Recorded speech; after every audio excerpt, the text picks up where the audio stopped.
Imagine a world of Minecraft, with peaceful animals living in harmony together. What would happen if this world was invaded by a force of chaos? In this video, we're going to be building Born in Chaos, one of the most insane Minecraft mods. Don't believe me? Well, here's me trying to survive one night. The first mob I decided to build was the Bones Collar. I used a standard skeleton base for the body, and I stole a cape from this Mandalorian as well. Then I gave him a neck bracket so I could put his hood in place. For his head, I used a standard skeleton skull. And finally, for his weapon, I gave him his little staff, which he uses to spawn baby skeletons. And that was our Bones Collar complete. Up next, we have the Dire Hound. For this build, I borrowed TJL Brick's custom wolf with my own modifications. The Dire Hound is basically a large black wolf with red eyes. For the eyes, I used a jumper plate with red stickers on it. I finished up the build by adding a long snout and also a tail. And there we go, that's the Dire Hound complete. Next, we have the Door Knight, which looks like the screen door zombie from Plants vs. Zombies. I used some dark brown pants as well as this Minecraft torso. Then I gave him the classic Minecraft zombie head, and I also built him a little helmet using these corner pieces. I think it looks pretty accurate. After that, I built his shield, which is literally just a door that he ripped off some guy's house. I used transparent plates and grill pieces to get the look right, and then I attached it to the zombie. I also gave him this bootleg pitchfork, which is literally just a Minecraft trident. And that is our screen door knight complete. Next, we have the Zombie Clown, which is exactly what it sounds like. I used some stickers and tape to accomplish the details of his head, and then I created a large body for him using white bricks. After that, I added in a belt and some legs for him, and then I added a white pole for his arms to stick onto. And last but not least, I added in lots of details, like the stripes of his shirt and his clown shoes. And now our Zombie Clown is done. Bro is looking like Ronald McDonald. Now we're on to the man who descends, because I couldn't remember his name. For the base, I used a 1x1 stud along with his Technic brick. I also attached a pole so I could clip his arms on. Next, I attached a couple Kylo Ren capes, because they look like jagged cloth. And for the head, I used a Wither skeleton skull. After that, I added in the chains around his arms and put them in place with these fork clips. I also attached him to a transparent pole so he could stand up properly. And that's it for the man who descends. Now on to the next mob.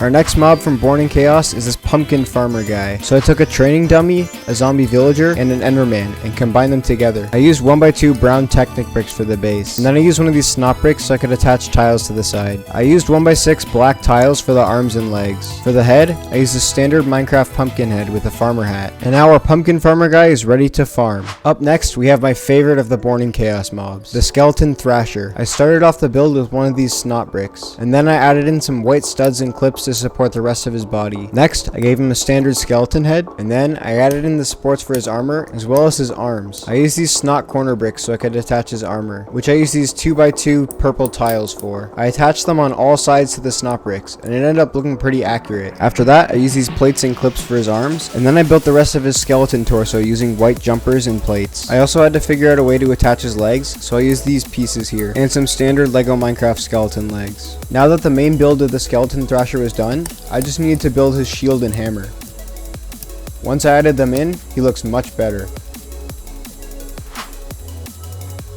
Next was the one and only Sir Pumpkinhead, a pumpkin knight who rides a glowing skeleton horse. This may look like a regular shirt, but it's actually a Lego City torso. But don't worry, I added in a nice green cape to cover that up. I also added a hood like the Bones Collar, and for his head, I gave him Minecraft pumpkin. Next, I built him a pumpkin staff, which he uses to summon flying pumpkins. I also built him his glowing green skeleton horse mount. For the head, I used a 1x1 brick with some green stickers on it. I also made sure to add in lots of 1x1 green transparent studs to achieve that green glow look. For the legs, I used the standard Lego Minecraft skeleton horse design, and that pretty much completed his mount. I made sure to add in Sir Pumpkinhead because he'll be showing up later in the video. There is a creature of Born in Chaos, known simply as the Nightmare Stalker. Once he sees you, he will not stop to track you down and kill you. So naturally, I decided to make him next. I started off by building his snout, and then I made his face and eyes using some stickers. Then I started making the rest of his head. Next, I gave him some long black horns using clips and tile pieces. When that was done, I got to work on his body. First, I built his long arched arms, then I gave him a pair of short stubby legs using clip pieces.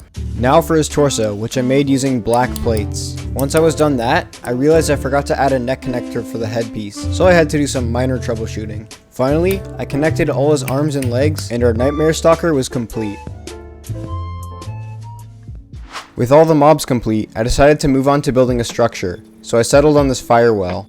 First, I made a really tall base for the module so I could hide the battery pack for the lights in the bottom. So what I did to make the lava glow is I took this idea from Cheesy Studios. I threaded the fairy lights through some studs and then I put tiles on top. It was a really big pain trying to get this patch of lava to fit in, but it was worth it in the end. Next, I had to fit the battery pack into this tiny hole, and this literally took me like 10 plus minutes. If you flip it over, there's a couple of buttons you can use to turn on the lights. When the battery pack was in place, I got to work building the actual well. I used a cobblestone design for the sides here. Then I added the stairs leading up to the center. I put these pillar blocks all around the outside of the well, and then I placed the supports for the roof. The last bit of detail I added was to place these slabs around the outside, and then we could move on to the tiling.